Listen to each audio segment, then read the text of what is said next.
Carl Jung documented a psychological pattern, so deeply unsettling that he considered it one of the most terrifying transformations in human nature, and it began with individuals who appeared to be the least threatening, the empaths, the soft-spoken souls who often seemed broken by life, but who carried within them a hidden potential that Jung believed could reshape not only their own lives, but our understanding of human psychology itself.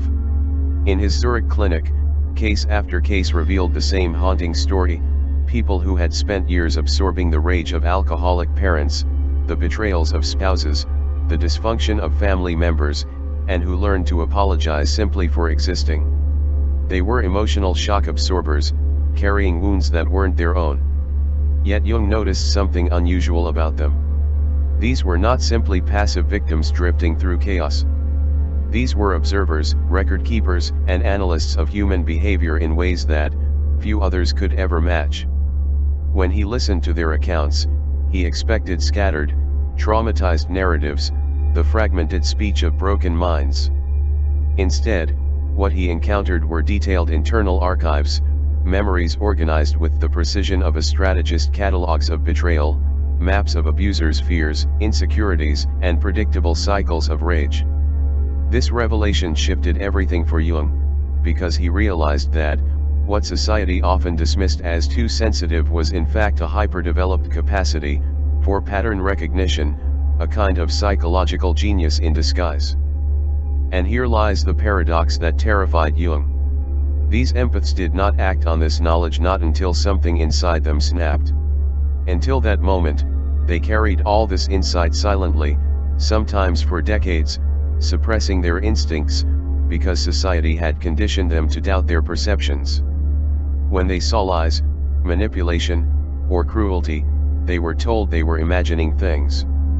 When they felt danger, they were told they were being dramatic. And so they learned the most dangerous lesson of all: to silence themselves, to absorb what was toxic, to doubt the very accuracy of their finely tuned perception. Jung recognized that this constant denial did not erase the truth. Instead, the truth accumulated like a pressure building beneath the surface, until one day it reached critical mass. He called this breaking point a kind of clarity event, the moment when perception overwhelmed denial. In modern terms, we might call it a data overload. The empathy, who has unconsciously recorded every micro-expression, every slip of tone, every inconsistency, suddenly can no longer suppress the conclusion that was always there. And when this moment came, what shocked Jung was not an outburst of hysteria or violence, but the opposite, an unnatural calm. These individuals, who had been painted as fragile, became steady, precise, and chillingly direct. Instead of collapsing, they began to reveal, piece by piece, every hidden truth they had observed, not with anger, but with the detachment of a surgeon diagnosing illness. Imagine for a moment what it feels like to be on the receiving end of this. Someone who you once gaslighted, dismissed, or manipulated suddenly outlines the history of your behavior with an accuracy that leaves no room for denial.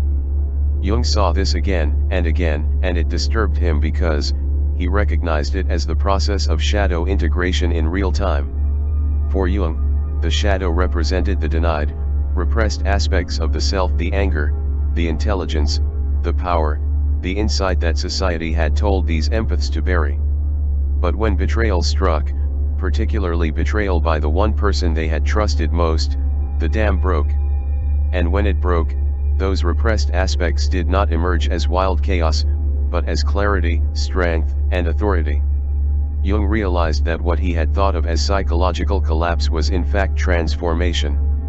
The empathy was not breaking down, but breaking open, no longer apologizing for their perceptions, but, finally, trusting them. This was terrifying, because it meant that the very qualities manipulators depended on, the silence, the compliance, the tendency to internalize blame, disappeared overnight. Once awakened, these empaths could not be manipulated in the same way again. Their transformation was permanent, and their presence unsettled others because something fundamental had shifted in them. Jung described it as a psychological genius, finally activated, not in the sense of creating new theories, or art, but in excavating human motives with forensic precision. To test this, he brought colleagues into the room without any background information, and watched these patients identify with startling accuracy their childhood wounds, and hidden insecurities. Within minutes, their success rate hovered near perfection. What some might call intuition, Jung insisted was a form of accelerated pattern recognition, years of silent observation distilled into immediate insight. This, he realized, was why they had seemed broken before. They weren't broken, they were carrying too much information without permission to speak it. Society had punished their awareness, so they had learned to carry it in silence, but silence did not make the awareness disappear. Instead, it transformed into a kind of underground intelligence, a weapon forged in quiet, waiting for the right moment to be used. The most disturbing thing for Jung was that this weapon, once activated, was never turned off. The empathy became selectively empathetic, still caring, but no longer indiscriminate, protective of where their energy flowed. They began to draw boundaries, not with rage, but with surgical precision, excising what was toxic, and nurturing only what was authentic. To Jung, this was not revenge, though abusers often interpreted it as such. It was simply truth, spoken without apology, and that truth had the power to dismantle entire relational systems built on dysfunction. Jung's fear was not that these empaths would become destructive, but that society was unprepared for people who could see through its games so clearly.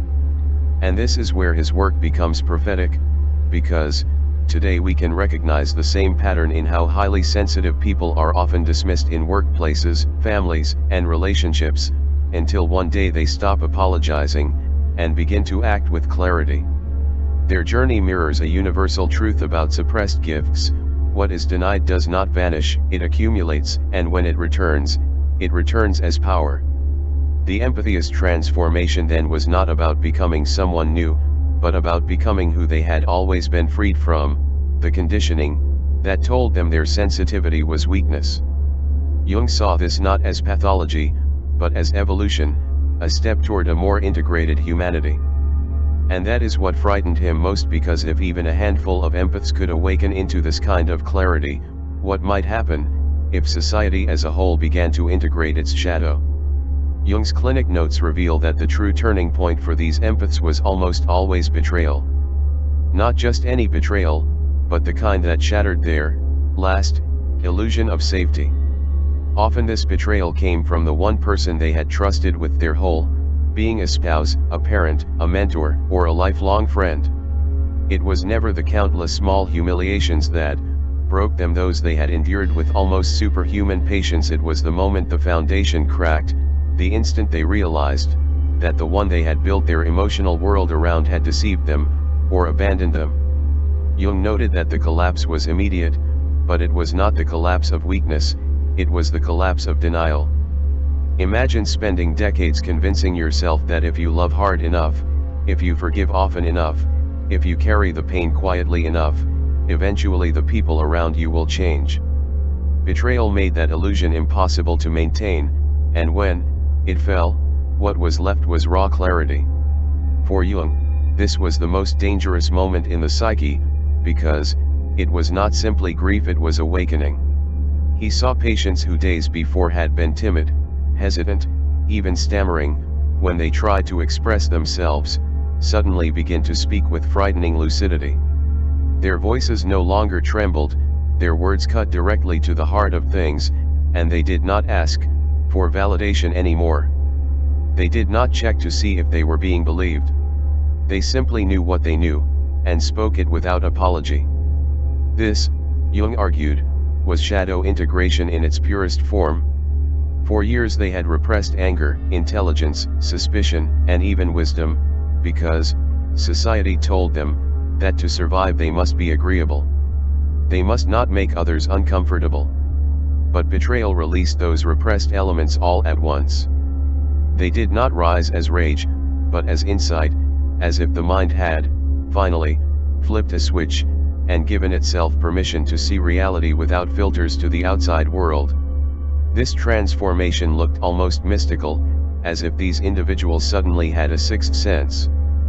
But Jung insisted it was not mystical at all. It was the culmination of long-term unconscious data collection, the gathering of microsignals, tone shifts, patterns of behavior, and unspoken motives. The empathy in silence had been doing the work of an analyst all along, but without recognition or support. Betrayal forced them to confront that all their suppressed observations were true, and the acceptance of this truth activated their dormant genius. Once activated, these individuals began to terrify others, not because they sought to, but because people suddenly felt transparent around them. Jung recorded moments where colleagues sat with such patients for only minutes before the patients correctly named their private insecurities, or exposed contradictions in their personal narratives. The accuracy was unnerving. Jung realized this wasn't manipulation, nor was it cold reading. It was the result of extraordinary pattern recognition, sharpened by necessity. When you have lived your life around volatile personalities, survival demands that you notice everything. Every twitch, every pause, every forced smile becomes a signal. Most people dismiss these cues, but empaths store them unconsciously, building an inner map of human behavior that eventually becomes so precise it borders on predictive. Once freed from self-doubt, they no longer censor this ability. They begin to state their observations plainly, and in doing so they disrupt the games that others rely on. Jung worried about the societal consequences of this awakening. Families, workplaces, and even entire institutions depend on collective denial to function. They require individuals to play roles, to nod along, to avoid pointing out contradictions. The awakened empathy refuses this. They no longer play along, and when they withdraw their silent compliance, dysfunctional systems begin to unravel. Jung believed this was why these transformations frightened not only the abusers, but also the bystanders. People are comfortable with silence, with secrets hidden under the rug, but when an empathy awakens, and begins to speak truth without hesitation, everyone feels the tremor. The empathy no longer fits neatly into the category of caretaker, or victim. Instead, they occupy a new role: truth teller, boundary setter, mirror. Jung thought of this as both a gift and a curse. It was a gift because society desperately needs mirrors that reflect its hidden shadows. It was a curse because mirrors are often hated by those who do not want to see themselves clearly. The newly awakened empathy often found themselves isolated, not because they had done wrong, but because their clarity disrupted too much. They could no longer tolerate manipulation, exploitation, or emotional games, and so they either walked away, or were pushed out. Jung compared this isolation to exile, a painful, but necessary part of the transformation. Yet he also noticed something else. Once they endured the initial loneliness, these individuals began to attract others who resonated with their authenticity. They built new connections, not on dependency, or illusion, but on honesty, and mutual respect. Their relationships became fewer, but deeper, less dramatic, but more sustaining. This, Jung believed, was the foundation of psychological wholeness. What had begun as breakdown had become breakthrough. Jung's concern was that society at large was not prepared to accept these individuals, and so it branded them difficult, bitter, or cold. But in reality they were none of those things. They were simply done with illusions. He described them as selectively empathetic, still capable of deep care, but no longer indiscriminate. They conserved their energy for those who could meet them. In truth, this selectivity made them appear distant to outsiders, but Jung saw it as the mark of maturity. It was not that they had lost empathy, it was that they had, finally, extended empathy to themselves. They stopped bleeding for those who would not stop cutting them. They stopped apologizing for seeing reality, and once they did, their lives began to reorder themselves in ways that seemed miraculous, but were in fact the natural consequence of alignment. For Jung, The greatest lesson of these cases was that sensitivity, when combined with shadow integration, was not weakness, but extraordinary strength. The same qualities that had once made these individuals targets attentiveness, emotional openness, willingness to forgive became, when fused with clarity and boundaries, their greatest assets. They became guides, not by choice, but by necessity, showing others that it is possible to live without self-betrayal. And though many did not understand them, Jung believed they represented the future of human psychology, the possibility that suffering, when fully integrated, becomes wisdom. Jung's writings suggest that what truly disturbed him was not only the transformation of individual empaths, but what this transformation implied for humanity as a whole, because if these so-called fragile people could awaken into such clarity and strength, then perhaps entire societies could do the same, if forced to confront their own betrayals and illusions. He began to see the Empaths journey as a microcosm of collective psychology, a reflection of how cultures repress their shadows until a breaking point demands reckoning. Just as the individual empathy carried the pain of others, societies carry the weight of denial, injustice, and exploitation for decades, or even centuries. Those shadows are ignored, but when betrayal erupts, whether through war, corruption, or systemic collapse, the illusion shatters, and what emerges is often the same pattern. Jung saw in his patients a sudden unsettling clarity, a refusal to believe comforting lies anymore. To Jung, this was both hopeful and terrifying. Hopeful because it meant evolution was possible. Terrifying because awakening is never gentle, it comes through crisis, and it leaves nothing untouched. Jung emphasized that shadow integration, whether individual or collective, is not about becoming perfect or enlightened in some superficial way. It is about confronting what has always been there, but hidden, and owning it instead of projecting it. For the empathy, this meant, finally, acknowledging their anger, their intelligence, their ability to see through deception. For societies, it means acknowledging their cruelty, their exploitation, their avoidance of uncomfortable truths. The process is destabilizing because it strips away the false identities that once held everything together. Jung called this the confrontation with the shadow, and he believed it was the only path toward genuine wholeness. But wholeness, he warned, is not comfort, it is truth. And truth can be unbearable for those who have built their lives on denial. This is why the awakened empathy often found themselves isolated, accused of being harsh or unforgiving, when in reality, they had simply stopped colluding with lies. Their clarity exposed what others wanted to hide, and so, rather than facing themselves, people turned against the mirror. Yet Jung noted that these awakened ones did not crumble under rejection. Instead, they grew stronger. Once the fear of abandonment was burned away by betrayal, nothing held power over them. In the same way, they had already lost what they feared losing most, the illusion of safety in another's approval, and so they became free. This freedom manifested in subtle, but profound ways. They no longer begged for love from those who withheld it. They no longer twisted themselves into knots to please those who could not be pleased. They no longer apologized for existing. Instead, they began to live with a new kind of authority, one that did not shout, but radiated. Their presence itself unsettled people because it carried the weight of truth. Jung described them as individuals who had passed through fire, and emerged purified, not innocent, but integrated. Their empathy was still intact, but it had matured into discernment. They could still love deeply, but their love was no longer entangled with self-betrayal. They could still forgive, but forgiveness no longer meant tolerating abuse. This was, in Jung's eyes, the birth of a new archetype, one he did not name, but which we might call the awakened empathy, or the integrated witness.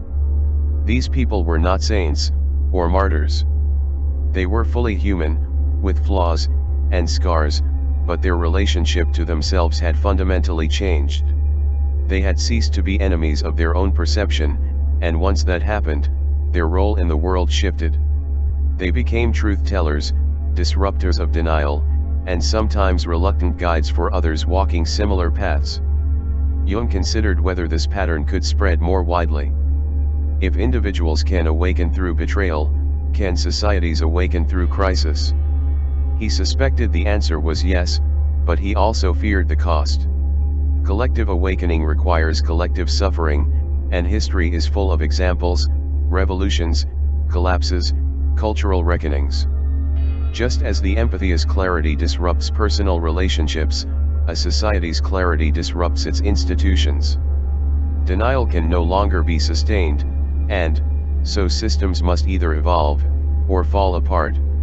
Jung's reflections on this possibility were laced with both dread and fascination. He seemed to understand that the very qualities society punishes, sensitivity, perception, the refusal to forget, are the ones it may one day need to survive. Perhaps this is why he paid such close attention to his empathic patients. They were not anomalies, they were prototypes. They showed what becomes possible when repression turns into integration, when silence turns into truth. Jung did not romanticize this process. He knew it was brutal, often involving years of loneliness, loss, and struggle. But he also knew it was real, and it produced people of extraordinary clarity. These individuals did not set out to be leaders or healers, but simply by existing as they were, they challenged everyone around them to confront reality. That was why they frightened others, not because they wielded power, but because they removed the possibility of hiding. To sit in their presence was to feel your own contradictions mirrored back at you, and not everyone could bear that. Yet for those who could, transformation was contagious. Jung observed that friends, colleagues, even strangers, sometimes found themselves changed after encounters with these awakened ones, as if clarity itself could ripple outward. This ripple effect made Jung wonder whether shadow integration was not merely a personal task, but a collective destiny, the painful, but necessary evolution of human consciousness. He saw in these empaths the outline of what humanity could become, if it stopped repressing its truths, not perfect, not free of suffering, but more honest, more whole, less enslaved to illusions. And though he admitted that the process was terrifying, he could not deny its necessity. The alternative was stagnation, endless cycles of denial and destruction. The Empathy's awakening, then, was not only a personal survival story, but a map for humanity.